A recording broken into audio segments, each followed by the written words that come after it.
রাসূলুল্লাহর অনুসরণটা ঐচ্ছিক না আবশ্যিক? না ঐচ্ছিক। মন চাইলে রাসূলুল্লাহর সুন্নতের অনুসরণ করলাম, ওনার দ্বীনকে মানলাম, মন চাইলো মানলাম না, বিষয়টা এরকম। রাসূলুল্লাহর উম্মত হতে হলে, মুমিন হতে হলে রাসূলুল্লাহর অনুসরণের কোনো বিকল্প। 32 নম্বর আয়াতে আল্লাহ তাআলা বলেন, কুল আতিউল্লাহ ওয়ার রাসূল ফাইন তাওয়াল্লাউ ফাইন্নাল্লাহা লা ইউহিব্বুল কাফিরিন। মুহাম্মদ সাল্লাল্লাহু আলাইহি ওয়াসাল্লাম আপনি ঘোষণা করুন, তোমরা আল্লাহর অনুসরণ করো, তার রাসূলের অনুসরণ করো। যদি এর থেকে তারা মুখ ফিরায় নেয়, আল্লাহ ঘোষণা করলেন ফাইন্নাল্লাহা লা ইউহিব্বুল কাফিরিন, তারা কাফের, আর কাফেরদেরকে আল্লাহ কখনো পছন্দ করেন না। রাসূল করিম সাল্লাল্লাহু আলাইহি ওয়াসাল্লাম ১৫০০ বছর আগে যে দ্বীন এনেছেন, এই দ্বীন ইসলামের বাইরে যে ওনার সুন্নতকে বাদ দিয়ে নাজাত বা সফলতার, মুক্তির বা জান্নাতে যাবার বা আল্লাহকে পাওয়ার কোনো ব্যবস্থা নাই। রাসূলুল্লাহর একটা সিদ্ধান্তকে যে মানবে না, সে মুসলমান হতে পারবে না? পারবে না। আমি এই ব্যাপারে একটা হাদিস আপনাদের শোনাচ্ছি। হাদিসটি ইমাম সুয়ুতী দুরুল মানসুর এনেছেন, হাদিসটি ইমাম শাওকানি তাফসীর ফাথুল কাদির এনেছেন, হাদিসটি ইবনু তাইমিয়া আস-সারিমুল মাসলুল কিতাবে এনেছেন, হাদিসটি ইবনু কাসির তাফসীর ইবনে কাসির এনেছেন। অসংখ্য কিতাবে হাদিসটি এসেছে। মদিনাতুল মুনাওয়ারাতে দুই ব্যক্তির মধ্যে ঝগড়া হলো। দুই ব্যক্তি রাসূলুল্লাহর কাছে উপস্থিত হয়েছে। কথা বুঝতেছেন? বিচার রাসূলুল্লাহ সাল্লাল্লাহু আলাইহি ওয়াসাল্লাম করে দিলেন। যে রায় পায় নাই সে খুশি হয় নাই। সে বলল, রুদ্দানা ইলা ওমর, আয় আল্লাহ রাসূল সাল্লাল্লাহু আলাইহি ওয়াসাল্লাম, আমাদেরকে আপনি ওমরের কাছে ফিরায় দেন, বিচারটা ওমর করুক। আল্লাহর হাবিব সাল্লাল্লাহু আলাইহি সাল্লাম পৃথিবীর মানুষকে যে ইনসাফ শিক্ষা দিয়েছেন, অন্য কোন আইনে, মতবাদে, ধর্মে এইরকম ইনসাফ খুঁজে পাওয়া যাবে? পশ্চিমাদের কাছে ইনসাফ আছে? আপনারা দেখছেন মধ্যযুগের কায়দায় প্রেসিডেন্ট ট্রাম্প আরেকটা স্বাধীন দেশের প্রেসিডেন্টকে ছিনতাই করে তার দেশে নিয়ে আসছে। এটা কি সভ্য মানুষের কাজ? ভেনেজুয়েলা একটা স্বাধীন দেশ, ঠিক না? রাতের অন্ধকারে এই দেশের প্রেসিডেন্টকে সে তার ডেল্টা ফোর্স স্পেশাল বাহিনী দিয়ে রাতের অন্ধকারে ওই প্রেসিডেন্টকে তার বউসহ হাইজ্যাক করে নিয়ে আসছে। এটা কি আইনের শাসন? এটাই পশ্চিমাদের গণতন্ত্র, এটাই পশ্চিমাদের সভ্যতা। আমার দেশের অনেকে ইসলামী সভ্যতা বিশ্বাস করে না, পশ্চিমাদের সভ্যতা আমদানি করতে চায় বাংলাদেশে। পশ্চিমাদের সভ্যতায় চুরি, চামারি, টাউটারি, অসভ্যতা, বেহায়াপনা, মিথ্যা প্রবঞ্চনা, লাঞ্ছনার ধোঁকা ছাড়া কিছু নাই। আছে? আইনের শাসন আর ইনসাফ শিক্ষা দিয়েছেন আল্লাহ, তার রাসূল শিক্ষা দিয়েছে কোরআন। বলেন সুবহানাল্লাহ। আল্লাহ হাবিব বলেন, যাও ইনতালিকা ইলা ওমর, যাও ওমরের কাছে যাও। দুজনই হযরত ওমরের কাছে এসে উপস্থিত হয়ে গেছে। কথা খেয়াল করতেছেন? তো যিনি রায় পাইছেন তিনি হযরত ওমরকে বলতেছেন, ওমর, আল্লাহ রাসূল তো একবার বিচারটা করেছেন, দ্বিতীয় বিচার করার অধিকার তোমার আছে? হযরত ওমর জিজ্ঞেস করলেন পাশের লোককে, আল আমরু হাকাযা, বিষয়টা কি এরকমই? বলল, হ্যাঁ, রাসূলুল্লাহ সাল্লাল্লাহু আলাইহি ওয়াসাল্লাম তো রাহমাতুল লিল আলামিন, উনি বিচার করেছেন, কিন্তু আমার মনে হয় রায়টা আমি পাবো। হাদিস সাক্ষ্য দেয়, হযরত ওমর বললেন, আনতুমা মাকানাকুমা হাত্তা আরজিয়া ইলাইকুমা, যেখানে আছো অমনি দাঁড়ায় থাকো, আমি ফিরে আসার আগ পর্যন্ত এখান থেকে নড়বা না। হাদিস সাক্ষ্য দেয়, ফাখারাজা উমারু মুস্তামিলান আলা সাইফিহি, হযরত ওমর বেরিয়ে আসলেন হাতে নাঙ্গা তরবারি, আর বললেন, শোনো, আল্লাহর হাবিব মুহাম্মদ সাল্লাল্লাহু আলাইহি ওয়াসাল্লামের রায় সিদ্ধান্তকে যে মানতে পারে না, আল্লাহর আকাশের নিচে বেঁচে থাকার অধিকার তার না। তরবারির এক আঘাতে সেই নামধারী মুসলিম মুনাফিকের গর্দান কেটে দিছে। পাশের লোক দিছে এক দৌড়, পাশের লোক, তার বিচার এটা হয়েছে আমারটা যেন কি হয়। কম্পিত অবস্থায় লোকটি মসজিদ নববীতে আল্লাহর হাবিবের কাছে আসলেন, বললেন, ইয়া রাসূলুল্লাহ, ইয়া হাবিবাল্লাহ, বিচারের জন্য ওমরের কাছে পাঠিয়েছেন। ওমর তো পাশের লোকটারে কল্লা কেটে দিছে। আল্লাহর হাবিব তখন বললেন, মা জানান্তু আন্না উমর ইয়াজতারিউ আলা কাতলে মুমিন, আমি ধারণাও করতে পারি নাই ওমর কোন একজন মুমিন মুসলমানকে হত্যা করতে পারে। এই কথা শুনে হযরত ওমরের মনটা বেজার হয়ে গেল, মুখটা কালো হয়ে গেল। তিনি চিন্তায় পড়ে গেলেন, সত্যি কি আমি কোনো মুমিনকে মেরে ফেললাম নাকি?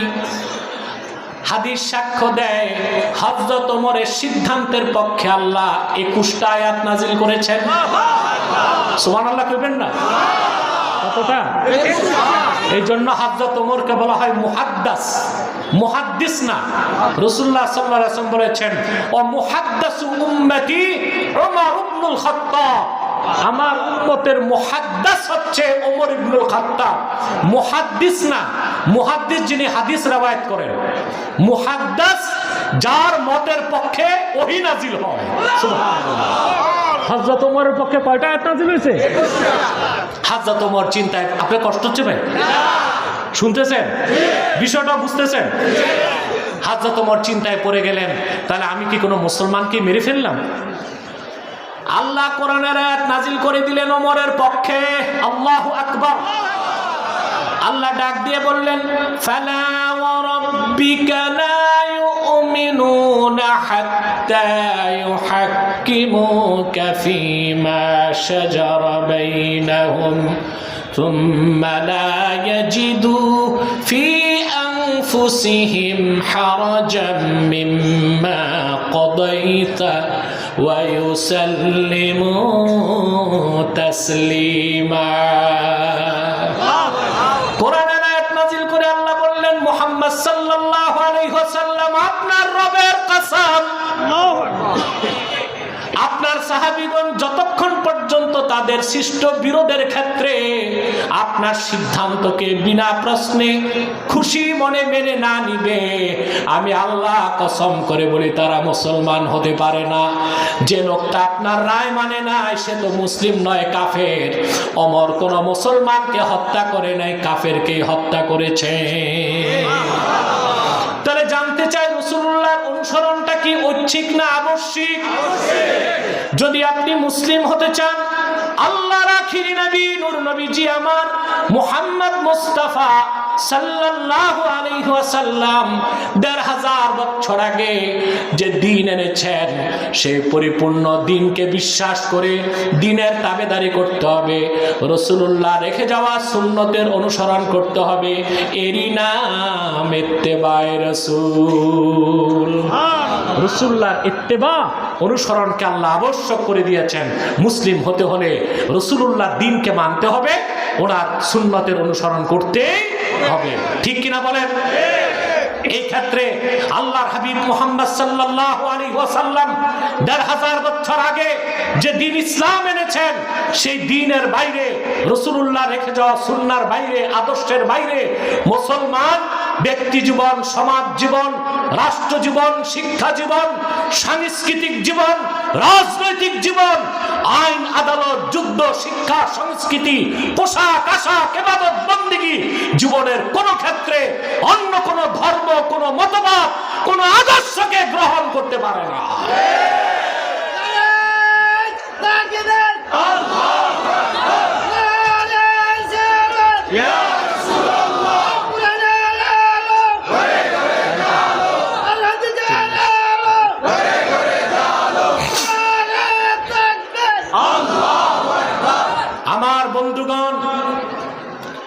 আমরা বাঙালি কি শর্ত পূরণ করতে পেরেছি?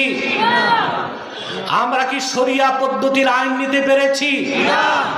ইংরেজদের 192 বছর আগের পুরনো আইন দিয়া দেশ চলে, সেজন্যই দেশকে আজ দুর্নীতি মুক্ত করা সম্ভব হয় না। শরীয়তকে বাদ দিয়া, ইসলামী রাষ্ট্র ব্যবস্থা বাদ দিয়া, কোরআন সুন্নাহর আইনকে বাদ দিয়া হাজারো সংস্কারের মাধ্যমে বাংলাদেশকে ঠিক করা সম্ভব হবে না। হবে? কিছু পেয়েছেন? আশাও করতে পারেন না। আপনাকে ফিরে আসতে হবে ইসলামের দিকে, রাসূলুল্লাহর সুন্নাহের দিকে। এর বাইরে আপনি সমাজ ও রাষ্ট্রে পরকালীন জীবনে, ইহকালীন জীবনে কল্যাণ, সফলতা, মুক্তি, সুখ, সমৃদ্ধি, নিরাপত্তার কোনো আশা করতে পারেন না। অন্য কোনো ধর্ম থেকে কিছু নেওয়া যাবে? কথা বলে না। এখন একটা প্রশ্ন নাস্তিকরা করতে পারে, আমি বলবো। নাস্তিকদের খপ্পরে আবার কিছু মৌলবীও পড়ে গেছে। বাংলাদেশে এখন বক্তার অভাব নাই। বক্তা, তক্তা, প্রবক্তা, মোটিভেশনাল স্পিচার, স্কলার, আমি বলি স্ক্রু ড্রাইভার, এরা কথায় কথায় কুফর করে, আল্লাহর শানে বেয়াদবি করে, রাসূলুল্লাহর শানে বেয়াদবি করে, আম্মা জানদের শানে বেয়াদবি করে, কোরআন বিরোধী বক্তব্য দেয়। এদেরকে আপনাদের বয়কট করতে হবে। কোরআন সুন্নাহ মোতাবেক সহি কথা যারা বলে, হোক ভাইরাল, হোক নন ভাইরাল, হোক কণ্ঠওয়ালা, হোক কণ্ঠ ছাড়া, তাদের কথা শুনবেন, লাভবান হতে পারবে। এখন স্কলার কিছু আছে, স্লোগান দেয়, বলবো? বলে no east, no west, Islam is the best. No west, Islam is the best. পূবে না, পশ্চিমে না, ইসলাম সর্বশ্রেষ্ঠ। স্লোগান তো সুন্দর, একটু ফাঁক আছে। কি আছে? বেস্টের নিচে থাকে কি? গুড। কি থাকে? তাহলে তারা বুঝাতে চায় ইসলাম হচ্ছে সর্বশ্রেষ্ঠ, তবে এর পাশে অন্য কিছু ভালো থাকতে। তো স্লোগানটা সঠিক না ব্যাঠিক? সঠিক স্লোগান আমি দিব। No east, no west, Islam is the best, Islam is last, Islam is fully completed and selected by almighty Allah. ইসলাম শুরু, ইসলাম শেষ, ইসলামই সর্বশ্রেষ্ঠ এবং পরিপূর্ণ, আল্লাহ কর্তৃক প্রেরিত, রাসূলুল্লাহ কর্তৃক আনিত। এর বাইরে অন্য কোন ধর্মে ভালো কিছু থাকলে নেওয়া যাবে না। এখন বলতে পারেন গায়ের জোরে কথা বলেন কেন? নিতে সমস্যা কি? অন্য ধর্মে ভালো কিছু থাকতে পারে না? কথা বলেন, নেওয়া যাবে? নেওয়া যাবে না। দলিল লাগবে না? আমি একটা দলিল দিব আর একটা যুক্তি দিব, ঠিক আছে? দলিল হচ্ছে ইমাম আহমদ বিন হাম্বল তার মুসনাদে হাদিসটি নকল করেছেন। হাদিস নাম্বার 15,264 বা 62। কথা বুঝতেছেন? আমি না বলছি একটা লোক উঠবেন না।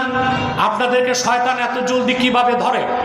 কিছু মানুষ আছে ভ্যালিড চলে গেছে, শীতে অস্থির হয়ে গেছে, তারপর আলহামদুলিল্লাহ কোরআন প্রেমিক মানুষগুলোকে শয়তান হাত দিতে পারে নাই। আলহামদুলিল্লাহ বল। আহমদ বিন হাম্বল তার মুসনাদে হাদিসটি নকল করছেন। হযরত ওমর রাদিয়াল্লাহু তাআলা আনহু একদিন রাসূলুল্লাহ সাল্লাল্লাহু আলাইহি ওয়াসাল্লামের কাছে আসলেন, তার হাতে তাওরাত কিতাবের কিছু কাগজ। বলেন তো ভাই, তাওরাত কিতাব কার উপর নাজিল হয়েছে? মুসা আলাইহিস সালামের উপর। আর ইনজিল কিতাব পৃথিবীতে মুসা চলে গেছেন, তাওরাতও চলে গেছে, ঈসা উঠে গেছেন, ইনজিলও চলে গেছে। এখন পৃথিবীতে যেটা আছে old testament, new testament, Bible, এগুলো হচ্ছে ইহুদি খ্রিস্টানদের বানোয়াট। ইহুদি খ্রিস্টানদের বানোয়াট। এরা শুধু আল্লাহর কথাগুলো বদলায় নেই, নবীদের নামও বদলাই দিছে বাইবেলে। যেমন সুলেমান নবীর নাম লেখছে সলোমন, দাউদের নাম ডেভিড, ইলিয়াসের নাম এলসিস, ইদ্রিসের নাম অদ্রিত, মুসার নাম মোশি, ঈসার নাম জেসাস, ইউসুফের নাম ইউসেফ, ইব্রাহিমের নাম আব্রাহাম। নাউজুবিল্লাহ কইবেন না? অসম্ভব ছিল? তো রাসূলুল্লাহর জামানায় তাওরাত কিতাবে কিছু কথা সত্য ছিল, কিছু কথা, বাকিটা সব বরবাদ হয়ে গেছিল। হযরত ওমর তাওরাত কিতাবের কিছু পৃষ্ঠা নিয়ে রাসূলুল্লাহর সামনে উপস্থিত। আল্লাহর হাবিব বললেন, ওমর তোমার হাতে কি? তিনি বললেন, বানু কুরাইজাতে আমার এক দুঃসম্পর্কের ইহুদি ভাই আছে, সে তাওরাত কিতাবের মূল বক্তব্য লিখে দিয়েছে, এটা আমার হাতে।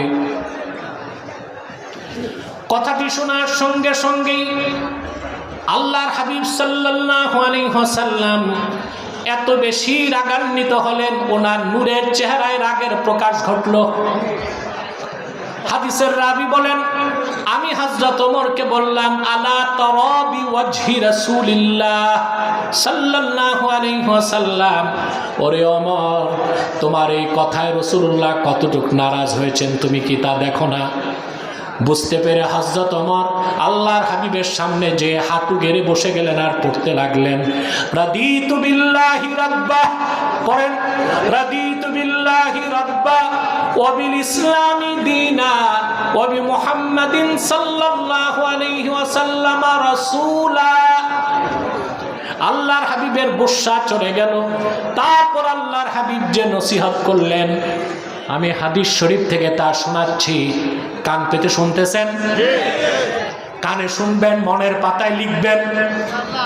আল্লাহর হাবিব বললেন, লাউ আসবাহা ফীকুম মূসা আলাইহিস সালাম সুম্মা ইত্তাবা'তুমুহু ওয়া তারাকতুমুনি লাদালালতুম। ও সাহাবীরা, এখনো যদি পয়গম্বর মূসা তোমাদের মাঝে জীবিত থাকতো, তোমরা যদি মূসার অনুসরণ করে আমার অনুসরণ বাদ দাও, তোমরা পথভ্রষ্ট হয়ে যাবে।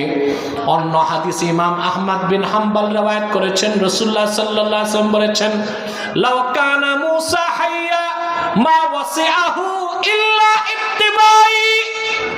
যদি নবী মূসা এখনো বেঁচে থাকতো, আমি মুহাম্মদ সাল্লাল্লাহু আলাইহি সাল্লামের অনুসরণ করা ছাড়া তার মুক্তির কোনো বন্দোবস্ত থাকতো না। তাহলে যদি ইসলামের বাইরে, রাসূলুল্লাহর সুন্নাহের বাইরে অন্য ধর্মের ভালো কিছু নেওয়ার তো প্রশ্নই আসে না। মুসা নবীর তাওরাতের কিছু যদি না নেওয়া যায়, ঈসা নবীর ইনজিলের কিছু যদি নেওয়া না যায়, অন্য কোনো আদর্শ মতবাদ ধর্মের ভালো কিছু নেওয়া যাবে আর দলিল লাগবে? কিছু মানুষ আছে যুক্তিবাদী, যুক্তি পছন্দ করে। একটা যুক্তি দিব? আমি মাহফিলে কৌতুক, যুক্তি, বদমাশি, ফাইজলামি এগুলো করি না। এতে মাহফিলে নূর থাকে না, হাসাহাসি হয় আর কিছু বাচ্চা ছোকরা এর আনন্দ পায়। এটা তার মাহফিল হয় না, এটা মেলায় রূপ নেয়। আমাদের বক্তাদের উচিত এগুলো না করা, ঠিক না? আমি একটা যুক্তি দিচ্ছি আপনাদেরকে, আপনারা ওষুধ খান, কথা বলেন, তবে আপনি শুনলে অবাক হবেন, নেপাল ভুটানের গরিব রাষ্ট্রের ওষুধ যত নির্ভেজাল, তার চেয়ে ভেজাল ওষুধ বাংলাদেশে। আমি এই সরকারকে 12 মাস আগে আমার কিছু অনুরোধ এই সরকার রেখেছে। আমি আজ থেকে 15 মাস আগে সরকারকে বলেছিলাম লালমনিরহাটে একটা এয়ার বেস করতে। সরকার সেটা করতেছে আলহামদুলিল্লাহ। 7 সিস্টার যেন কাটা যায়, সেটা হচ্ছে। ভারতের সাথে যেন বাণিজ্য সম্পর্ক কমায় দেওয়া হয়, এটাও হয়েছে আলহামদুলিল্লাহ। আমি বলেছিলাম 2টা খাতে আমাদের সংস্কার দরকার, একটা শিক্ষা খাতে আর একটা হচ্ছে চিকিৎসা খাতে। শিক্ষা খাতে কেন? আমাদের দেশে যে শিক্ষা ব্যবস্থা আছে, এই শিক্ষা ব্যবস্থায় ভালো আল্লাহওয়ালা বুজুর্গও হয় না, কোনো বিজ্ঞানীও হয় না, দার্শনিকও হয় না, গবেষকও হয় না, সব হয় শুধু অফিসার। কি হয়? এত অফিসার দিয়ে কি করব? যত অফিসার তত ঘুষ, যত অফিসার। ঢাকা বিশ্ববিদ্যালয় প্রতিষ্ঠিত হয়েছে 1921 সালে। 100 বছর পার হয়ে গেছে, একজন বিজ্ঞানী তারা দিছে আমাদের? উন্নত বিশ্বে নৌকা থেকে শুরু, এখন তারা সাবমেরিন বানিয়েছে, আর আমরা বাঙালি নৌকাতে শ্যালো মেশিন ফিট করে ট্রলারে রূপ দিছি। আমাদের দেশের জাতীয় বাহন কোনটাকে বলা যায়? রিক্সা। জাতীয় বাহন না, এরকম কোনো সিগনিফিকেশন নাই যে কোনটা জাতীয় বাহন। বলি যদি জাতীয় বাহন কি হবে, রিক্সাকে বলতে হয়। এই রিক্সা পৃথিবীর কোন দেশ থেকে আমদানি হয়েছে জানেন? বলেন তো একদম। জাপান। জাপান রিক্সা বানালো, আমরা এই রিক্সাকে আপন করে নিলাম। জাপান এখন রকেট পাঠাচ্ছে, আর আমরা রিক্সাতে মোটর ফিট করে টেসলা বানাইলাম। তা আমরা এমন এক শিক্ষা ব্যবস্থা পেয়েছি যেখানে না আল্লাহ বুজুর্গ লোক হয়, না ভালো বিজ্ঞানী দার্শনিক হয়, সব হয় অফিসার ঘুষ খাওয়ার জন্য। আমাদের শিক্ষা ব্যবস্থাকে বদলাতে হবে। প্রাইমারি থেকে বিশ্ববিদ্যালয় পর্যন্ত প্রত্যেকটা স্তরে কোরআন সুন্নাহ শিক্ষাকে বাধ্যতামূলক করতে হবে।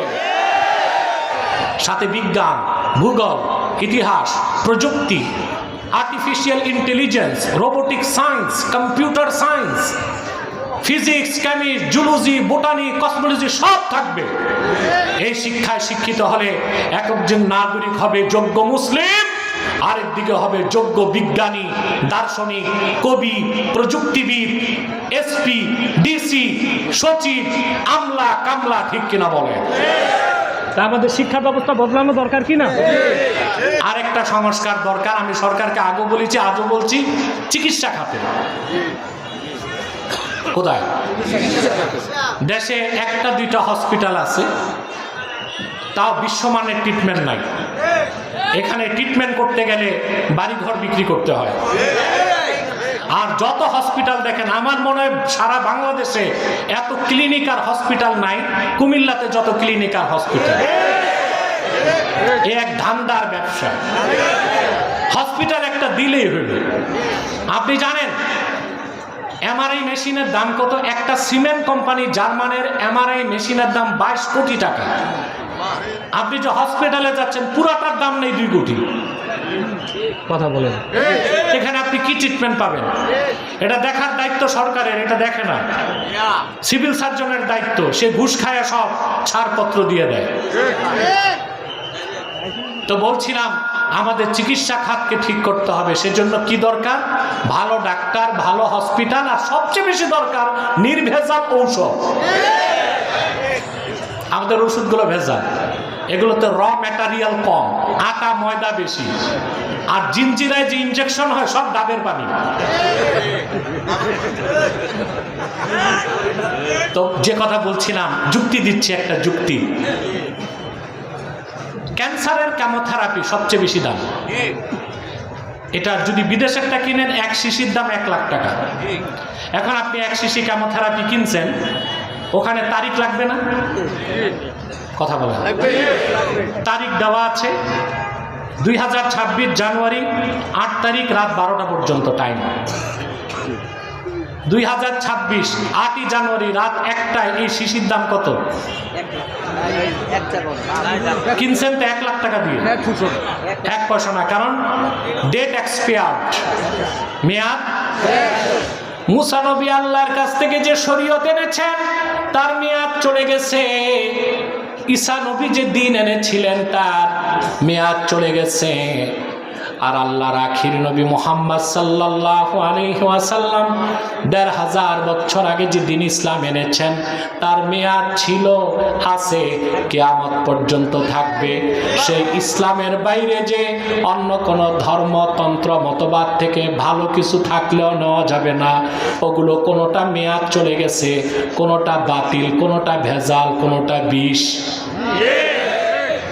সেজন্য আল্লাহ তাআলা বলেছেন, কুল ইন কুনতুম তুহিব্বুনাল্লাহ ফাত্তাবিউনি ইউহিব্বুকুমুল্লাহ। হাবিব আমার মুহাম্মদ সাল্লাল্লাহু আলাইহি ওয়াসাল্লাম, আপনি বলুন, যদি তোমরা আল্লাহকে ভালোবেসে থাকো, আমার অনুসরণ করো, আল্লাহ তোমাদেরকে ভালোবাসবেন, আর তোমাদের জিন্দেগীর সব গুনাহ মাফ করে আল্লাহ তোমাদের জান্নাত দিয়ে দিবেন। রাসূলুল্লাহর অনুসরণ ঐচ্ছিক না আবশ্যিক? পরের আয়াতে আল্লাহ বলেছেন, কুল আতিউল্লাহ ওয়ার রাসূলা ফাইন তাওয়াল্লাউ ফাইন্নাল্লাহা লা ইউহিব্বুল কাফিরিন। মুহাম্মদ সাল্লাল্লাহু আলাইহি ওয়াসাল্লাম, আপনি আরো বলুন, তোমরা আল্লাহর আনুগত্য করো, তার রাসূলের আনুগত্য করো। যদি এই কথা থেকে তারা মুখ ফিরিয়ে নেয় তারা কাফের, আর আল্লাহ রাব্বুল আলামিন কাফেরদেরকে ভালোবাসেন না। সাদাকাল্লাহুল আযীম ওয়া সাদাকা রাসূলুহুন নবিয়ুল কারীম।